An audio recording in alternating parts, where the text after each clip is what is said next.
Well, the Revenue Mobilization, Allocation and Fiscal Commission has finally come clean with its intentions regarding its bid to increase the salaries of President Bola Ahmed Tinubu, Vice President Kashim Shettima, lawmakers, and judicial staff. The commission says those to be affected by the move ought to actually enjoy a 200% pay rise and not 114%. But that it considered current economic realities and then resolved to make it a 114% increment. Well, Hassan Mohammed Usman, a federal commissioner of the commission, said, and I quote him, these indices, the public hearing, which is subjective, and then the scientific one, the consumer price index, which is objective, were combined, aggregated, and it ran up to over 200%. So based on that, the view of the economic situation in the country, we aggregated the two, and then we arrived at 114%, end quote. The commissioner further justified the increment, explaining that for 15 years, the salaries for the political, judicial, and public office holders have not been reviewed. A salary increment for Tinubu, other politicians, and judicial staff has sparked public outrage among Nigerians. Many berated Tinubu for calling Nigerians to sacrifice in his Democracy Day speech after sudden fuel subsidy removal without provisions of palliatives for the people, while he and other politicians are to get salary increments. Well, I have a guest in the studio, and my guest this morning is Great Imo, who is a public affairs commentator. He's joined us virtually. Good morning to you, Great. Good morning, brother, and good morning, our viewers. All right, now, how did you feel? Let me start by asking you that. How did you feel when you heard this? In as much as they have not, in as much as the presidency has come out to say, oh, nothing has been transmitted to the president's table yet, and the president has not appended his signature to anything. How did this story make you feel as a Nigerian? Well, to be honest with you, let me start by saying that based on our laws, I think it is within the purview of revenue mobilization, allocation, and fiscal commission to actually fix this rate. It is not a proposition from the presidency going by the laws establishing the commission. Whatever the presidency would do would definitely be just an input going by the laws. But going further, we'll need to say that those who are also on this commission have all been insensitive to the mood of the generality of the public, especially as it stands now in the country. And if at all the presidency or those who work with Mr. Bola Tinubu are in the know and thereafter denied, I could just see it as a way of playing politics, maybe push this event or push this information, get this response, then redact, and then, use it to score some political points. But I don't think, in my mind, the case.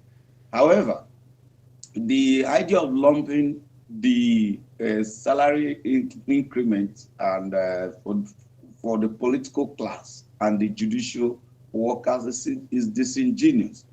I want to believe that the judicial officers should be well remunerated, because that will help us, especially in these days and time where justice is sold and bought. Those who work within the judiciary, it to be good if we can remunerate them properly, so that the appetite to sell justice, to bungle justice, will be reduced. But lumping their interests and that of the political class together is a way of trapping everybody, because while we're arguing that the political class should not be remunerated above what they are already getting, we should there should be careful thought about those who work in the judiciary. Going by what we know, I think it would be nice if we can at least up their pay so that they too. I think it's a motivation for them to do justice when it is before them, and for the political class, they're already taking enough. And I bet you that most of them might come out in the days ahead to even want to play politics with this, because here we're looking at least basic salaries and all of those things, which may not amount to much. But even without that increment, what they are taking home, what they are getting, what they are allocating to themselves from various angles is so much so that if we don't even deal with it, we are still going to continue in this quagmire. The economic challenges will not be able to free up funds enough to be able to meet other challenges. It is being said that despite what the salaries of the members of the National Assembly is, that at least monthly they go home with about 15 million. Country where some people's minimum wage is 30,000 and we buy from the same market, I was gonna go. I was gonna it's come a to very you big on challenge. the minimum wage issue. Nigerians have been clamoring for increase in minimum wage for a long time now. You know, Yeah. it's gone back to as it's Nigerians have been talking about it for a long time. All right. Now, Yeah. minimum wage, when it was raised to 30,000 naira, some some states are yet to pay that amount of money. So Nigerians have been made to suffer, all right? Nigerians in some states are being owed. Pensioners are not getting their monies due unto them, as getting their monies as at when due. The problems have accumulated, and here we are. Political office holders who have not openly told us how much they earn, but we know take home quite a lot, and also put themselves in positions of authority as it comes to ministries, boards of ministries, and other things, buying very expensive bulletproof cars, people that we actually elected to represent us. Yes, we should make them comfortable, but isn't this a little too much and a little insensitive? 200%. Exactly, exactly. In fact, you've given background to the real issue here, which is that the resources of the states and even the federal are not being properly channeled and prioritized. That is where you see that in the federal civil service, for example, we have less than 1 million people across the entire country. Those who work for federal government, they are less than 1 million people. You can check our data, but unfortunately, annually, over 70% of our annual budget is literally allocated to servicing these less than 1 million people. And yet, most of these workers are still, they are still, what happens is that when these political office holders and those who manage the civil service at the top, they find a way, to find means from which they crop this, volume of budgetary allocation to siphon it. For example, you see people buying SUVs in a country where over 10 million, 20 million children are out of school, while the health facilities are all comatose, where there are no doctors, where there are no nurses, and less than 1 million people are engaged in a country of 200 and over 210 million people, representing less than 0. 10% of our population. It is a tragedy. So it is this fact that we have to be dealing with. Where and how should we be deploying resources to help our country grow, to develop our society? In fact, when you aggregate what the salaries of these civil servants are, plus or minus their whatever thing they get on top, it does not amount to maybe 30% of the 72% budgetary allocation we give to them. Sometimes we budget for things like computers every year, when in our various homes, some of us have used our laptops, our computers for over maybe 5, 6 years. But annually, somebody budgets for computers, somebody budgets for furniture. And when you go to these offices, you don't see these things. They simply budget them, and some top ranking civil servants who are more of politicians in the civil service, the directors, the pamphlet, they crop them up in billions. And we see these people, their annual salaries as directors could be just 30 million, but their children are in school in England. They are living in houses worth over 200 million. They are going on annual vacation. Apart from the official cars, SUVs of 50 million and above, some of them 100 million, in a country where 20 million children out of school. Cars are also imported. They are not even Nigerian made. Hence, when we spend this 100 million, 50 million, we are not improving productivity, we are increasing jobs, we are not creating jobs for unemployed. Because if we are using Nigerian made cars, then of demand will create jobs, and the money spent will now percolate to more Nigerians, thereby creating economic prosperity. But when you are spending 100 million, 50 million to import SUVs that once it is a year or 2 years after, you put them for auction and sell them at 1 million to yourselves, you are damaging and sabotaging the economy. In states, the same. And you see the states where governors refuse to pay these minimum wages. Some of them came from those states to contest presidential elections, where they budgeted billions for their presidential election. They don't have factories. Before they became governors and after they become governors, they don't have industries, they don't have farmlands, they don't have any non-productive means from which they can earn money. But after being governor, some of them are contesting presidency, spending billions upon billions in campaigns across the 36 states, thereby denying the resources that should have gone to them, to have gone for infrastructure development, for health education, for improving science, research, and technology. None of these things bothers them.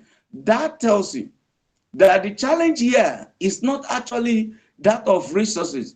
It is the greed of the political elite and the primitive acquisition, in the face of poverty, pervading the nation. And that is the unfortunate thing that have happened to this nation. Now, let me even remind you of one of the budgets that made Nigerians cry out sometime in 2016.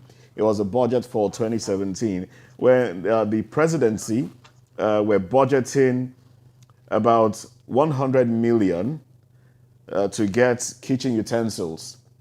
Talk about spending money recklessly. If you recall, the presidency in 2016 prepared the budget for kitchen and catering equipment for 100.8 million naira. And that proposal was sent, and Nigerians cried. And that was despite an earlier expenditure of about 325 million naira spent on kitchen utensils. Now, this is also a situation whereby ASU has been clamoring for increase in pay. And there's been the back and forth as to whether ASU should be under the CONMES or IPPIS or have the UTAS system. Now, ASU is also threatening to go on a fresh strike from salaries that were withheld when they were on strike. They're calling for that one now. Like, if you don't pay us, we will embark on another strike. Now, the nation, Nigerians are suffering enough as it is. All right. We're still talking about palliative measures to cushion the effects of subsidy removal. That conversation is still on the table. Now, The complete implementation of it has been shifted till about 8 weeks, which will take us up until August.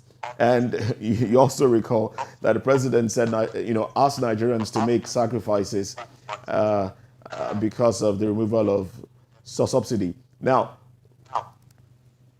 talking about this proposal, the 114%, the presidency has not said that, has not issued, a directive to RMAFC, the revenue. We have not told them. The presidency has not told them, look, drop this. This is not the time to do this. What the presidency has said through Dele Alake is that the president has not signed anything and nothing is on his table yet. Now, this makes one feel like it might have a political undertone. What do you make of this? Well, there's no limit to what politicians can do. And mind you, this government is being held at the jugular, at the tribunal. A lot of policy statements that are made sometimes seem to me as kind of seeking popularity without having long-term view and strategy. For example, when we remove subsidy, we know that all the candidates talked about the need to remove subsidy. Oh, yes. But most of them didn't discuss their strategies. And hence, it has become a sing-song.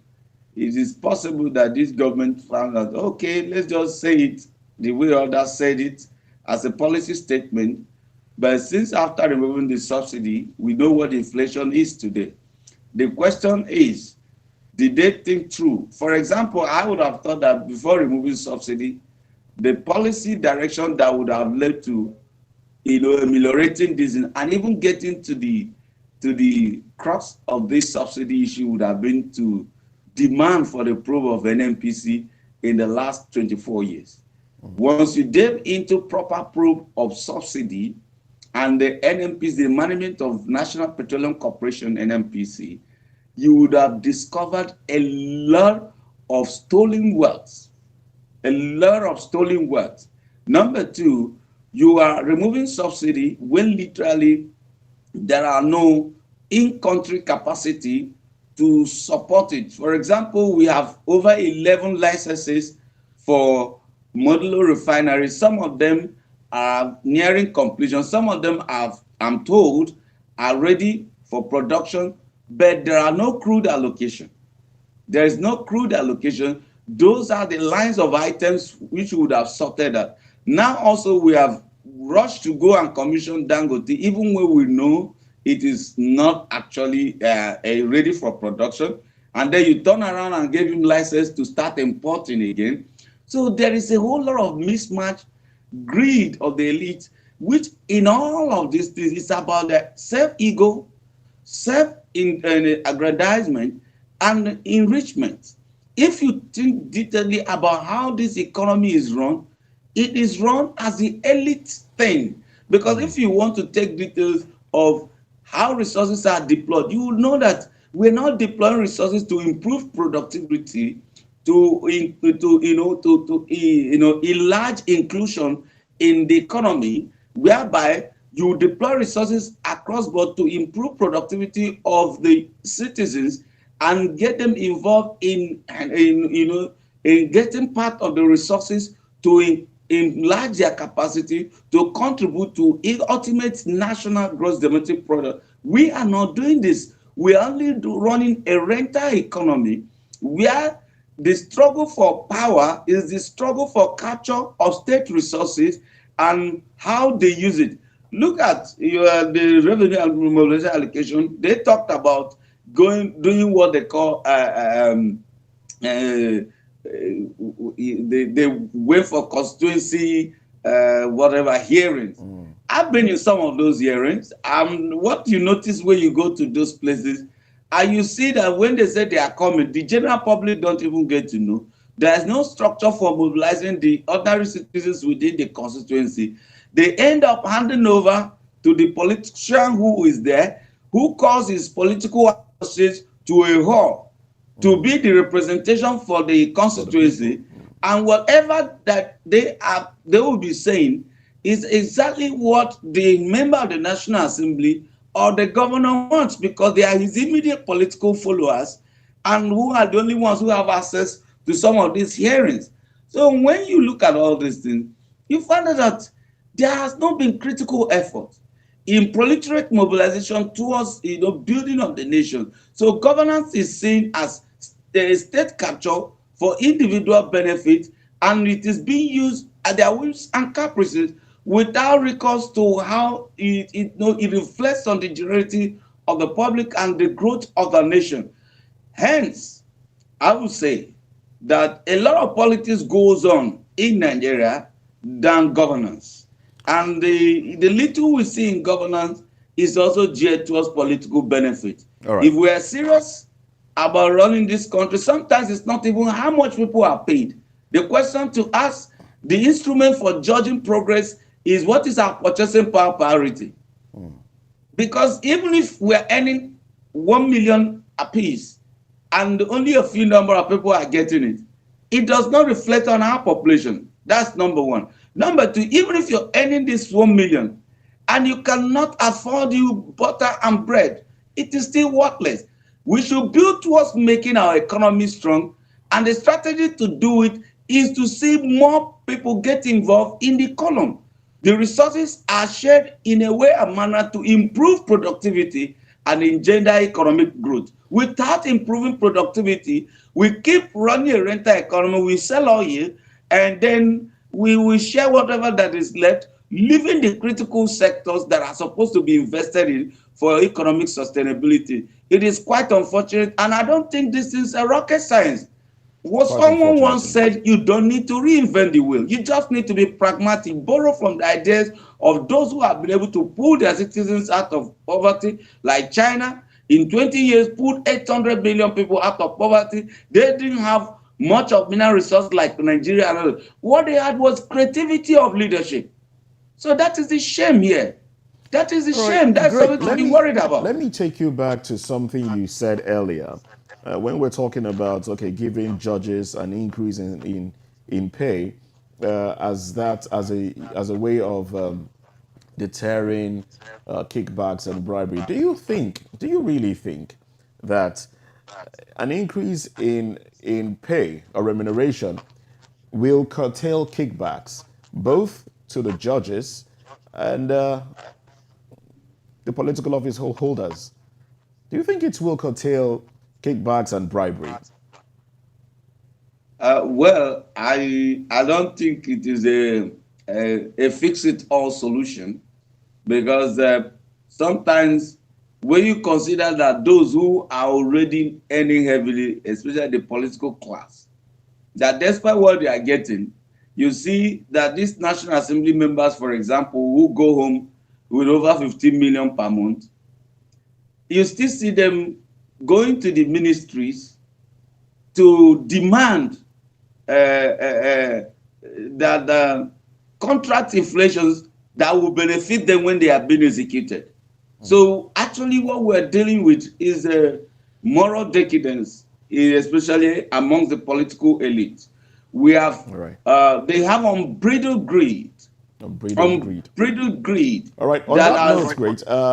I understand that we can't keep you beyond this time, so I must say thank you very much for your time. Thank you for coming on VOP this morning. my pleasure, my pleasure. All right, Thank you. staying on this topic, joining me in the studio, I have Kola Uluwadari, who is the Deputy Director, SERAP. Good morning to you. Good morning. Thank God it's Friday. I can see you're in the Friday mood already. It's caused by traffic, really. It's not something to be happy about. Yeah. Now, let's talk about this proposal. Let's call it a proposal, really, for salary increment for political office holders and judicial officers as well. Now, your organization cried out immediately and said, okay, you were going to take the president to court if he signs this. Do you think he will sign it? I will not be able to speak for him whether he will sign it or not. And we've seen his media people denying or debunking that it has been approved. But I think what is more important is to understand the context of these and the issues of law that surround it. Morality features in it as well. So in this instance, we know what our economy is. Rising inflation, rising unemployment, GDP is crashing. We are all aware the cost of living is skyrocketing. Subsidy, or as it is called, has been removed. So we are all aware of what is going on. And the president, of course, is aware. These are some of his campaign promises. He can't say he's not aware. And this also speaks to RAMFAC. We call them RAMFAC for the purpose of this conversation. They are also aware. This increase is not necessary at this time, and it's very unlawful, and that's our position.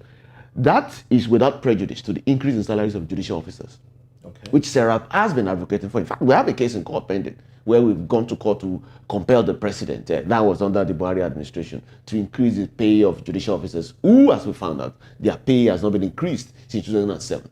And the issues are this. It is even unlawful to put together judicial officers and political office holders, which is something we find as an anomaly, which happened in 2007. And I need to explain the process for which the commission, RAMFAC, does this. So when it recommends, and this power is taken from section 30, that's paragraph 32D of the Constitution, that's the third schedule, it recommends payment of political officers and judicial officers. Then it proposes as a bill to the National Assembly and then to the State House of Assembly. And that power is also gotten from the Constitution, section 84 and section 124 for federal government and state. That's the president and the governors. Then it is passed into the law at the State House of Assembly and at the federal level at the National Assembly. Then it becomes law. That was last done in 2007. And we had advocated that the judicial officers should be separated from political officers, of course, given the principle of separation of powers and the important role that the judiciary plays in governance. Each will be separated. So the increase for judicial officers is fine, and that is welcome. But for political office holders, it is unlawful. And you need to understand the context of this. Both the president and governors, they earn huge pay as it is. They get security votes. We do not even know, but we know they earn security votes. And security votes is not covered by any law. They just get it, they spend it, they don't even account for it. And that is minus the pension packages that exist for the president, the vice president, and governors. More than 22 states have pension laws, which again features in the present National Assembly, for instance, at the Senate.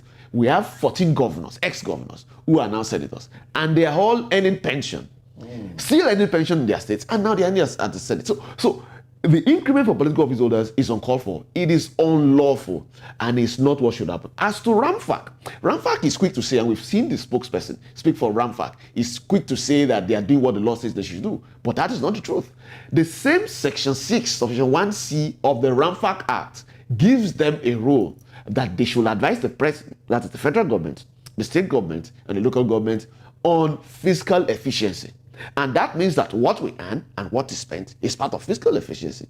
And that also goes into the provisions of the Fiscal Responsibility Act. So increasing the salary of the president and governors at this time, when we have more than 10 trillion in deficit in our budget, we are neck deep in debt. Is that fiscal efficiency? Of course, the answer is no, which is why we believe that RAMFAC shouldn't have done that in the first place. And naturally, the National Assembly shouldn't pass that law.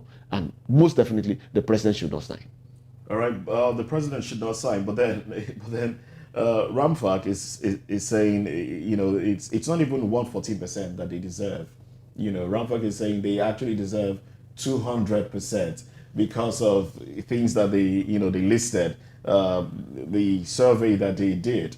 And we're looking at a situation whereby the Nigerian who has been working to improve the economy and improve things, working to cater for his household, has been clamoring for an increase in pay for the longest time now. Some states are still saying they don't even have money to pay their workers. How do you think this makes the common man feel, knowing that there is a removal? Knowing that the effects of the removal of subsidy is driving homes, driving individuals into the ground? Of course, the common man is upset, and I can say that because SERAP is a civil society organization. We are made up of Nigerians, and we can feel the pinch, which is why we are engaging in this advocacy. And I can bet you, the common man is feeling it. Don't forget that the Nigerian National Bureau of Statistics has come out with a report in 2019 that more than 130 million Nigerians, in fact, 133 million Nigerians are poor. And poverty in this sense is multidimensional. And that is on the table, and that figure is growing. How can the common man be happy that the governors he sees that drives around with more than 7 cars in his convoy deserves more pay where he doesn't? And most of these states, like Evented, do not only owe salaries, they owe pension, backlogs of them. For people who have served the state meritoriously for 30 years, and some more than that, they can't pay pension, but they can pay pension to governors and former deputy governors, and they can afford security votes, and they can afford a lot of money. Definitely. The common man, and which is why in this instance there should be a total rejection of these from Nigerians. And the best way to do this is very simple.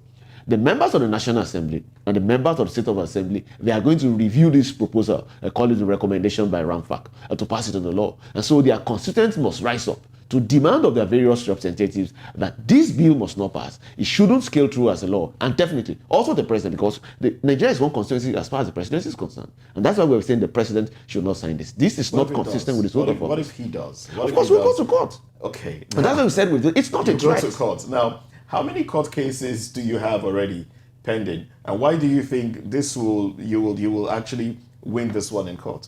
Now, I need to explain the concept. About your organization now. So what we do at SERAP is called public interest litigation. It's public interest because they are not interests peculiar or personal to us. We're Nigerians, but their interest that we find is common with all Nigerians, at least Nigerians that mean well for this country and who are feeling the pinch of bad governance that they've witnessed for a lot of years.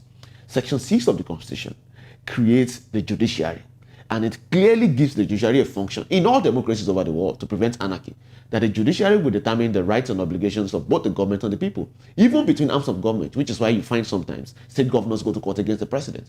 And so we believe in that rule of law, and we are ready to obey it even if the government is not ready to obey it. And so when we have grievances against the government, of course we don't take up arms. We do not do anything unlawful. We go to the courts because we believe in legal advocacy, and we believe in the rule of law, and we believe the judiciary will do the right thing. You ask for enough. We have more than 25 cases pending in court. And the slow pace of administration of justice also caught up with us. And that again speaks to the nature of the deficiency in the system. But we cannot give up on the courts because really, to do that will invite anarchy and chaos. So we believe in the judicial system, and we've gotten judgments over the years where the courts have sided with Nigerians and have given judgments. But again, what's an example? An example is the one we got just last month from the Federal High Court, Abuja, where the court ordered the federal government to disclose details of the Chinese loans that was allegedly procured to finance CCTV in Abuja, which we've not seen, which is not functional. And so for the court, for the government to provide records of those, the government has not obeyed that. We got another one in 2019, where the law compelled the Attorney General to take some certain decisions concerning pension law, and it's there to be obeyed. How long did it take between when you went to court and when you got when the cases were concluded? The one we got judgment last year was filed in 2019.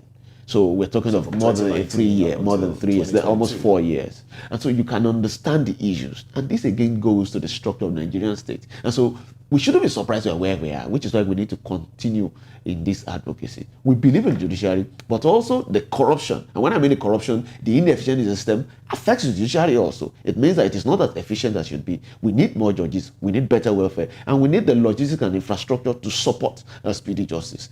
But if Nigeria can get millions of dollars from the Chinese to finance CCTV installation in Abuja, and that money disappeared, what makes you think if more funds are budgeted to the judiciary, for instance, it's going to show? And that's why we need to fight corruption and ensure that every public officer, whether voted or appointed, is transparent and accountable, because that is the oath of office they took. That is the word the law says they must do.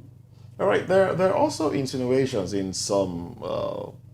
There are insinuations that SERAP is politically tilting to becoming a political organization. What do you? Of course, that and I'm hearing that from you for the first time. And Oh, really? No, really. Okay. And what I've seen most times is that people who have political interest or personal interest want our advocacy to favor their political cause, and we've not done that. SERAP has consistently, since 2004, since SERAP was established, been apolitical. We are not religiously affiliated, and of course, ethnicity and tribe is not in what we do. It is about good governance, and we've been consistent with that. And we understand what this means, because good governance even brings benefit for both the politician, the elect, and even those of opposing views. That is what democracy is, and we need to understand. Which is why, within the context of this kind of conversations, Nigerians must understand. Advocacy for good governance has nothing to do with politics and tribe and religion. No, it will benefit everyone. For instance, the rising cost of living affects everyone disproportionately. Possibly the ones who will feel the pinch will be the poor or the vulnerable in society, but it affects everyone. The lack of electricity, the lack of security, it affects everyone. COVID-19 affected everyone. And so that is why the advocacy for good governance should be done devoid of what I see as rather pedestrian sentiments of tribe, politics, and religion. So definitely, that doesn't feature in what we do. We've sued the PDP, we've sued the APC, and so the issue is for good governance across board: local government, state government, and federal government. All right. Well, this is a case. Well, the president has not appended his signature to it. He actually said it hasn't gotten to his table yet. That's talking about the increase in pay of political office holders. Well, Serap is gearing up that should, in case it happens, he gets to the table of the president and he signs it, then you'll take him to court. Well, Nigerians, we are hopeful that it doesn't even get to that. Yes, it shouldn't. Because that will show a level of insensitivity coming from this government. And knowing that the wife of the president did say that her family has enough money and does not need the money of Nigerians. I mean, that statement was made during the inauguration, after the inauguration, during the party. So Nigerians believes, okay, you don't need the money really, so why then would you encourage others to collect it? And we also know that politicians are making enough already, as it is. Lawfully and unlawfully, actually. The unlawful part, how many of them are you taking up? We have lots of cases in court, and it's just about transparency and accountability. Basically asking questions. For instance, we'd written a letter to the Senate President and 13 other senators, like I've mentioned earlier. They are former governors in their respective states, and they are senators in the 10th National Assembly. And we've asked them, how much have you collected as pension as an ex-governor? And will you stop and desist from collecting those pensions now? Now that you are a member of the National Assembly and drawing pay from the state. And this is clearly what the law says. It is what is written in the Constitution, the Code of Conduct. That's paragraph 2, that clearly, that no public officer must draw remuneration or pay from one public office while he's also doing the same for another public office. That is not politics. That is governance. And I do hope reason will prevail in this instance, and those 14 governors will decline and stop collecting pension. And then they can't focus on the business of where they get enough pay as it is. Now, what would be your message to Nigerians at this time? Basically, like I've mentioned that earlier, the advocacy for good governance must continue.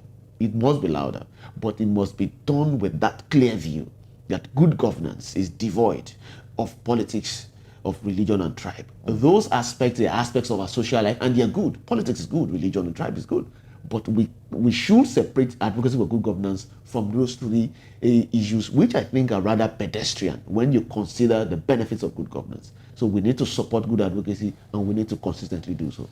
All right, I must say a very big thank you to you, Kola Uluwadari, Deputy Director, SERAP. Thanks for coming on the program.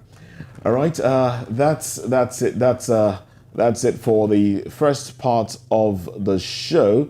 And going into the second topic now, we have a digital forensic expert who has told the Presidential Election Petition Court, sitting in Abuja, how he uncovered that the Independent National Electoral Commission, INEC, wiped off results of the presidential election that was held on February 25. The name is Hitler Wala. When he mounted the box, he did say he didn't make those statements. Well, we're going to that when we return.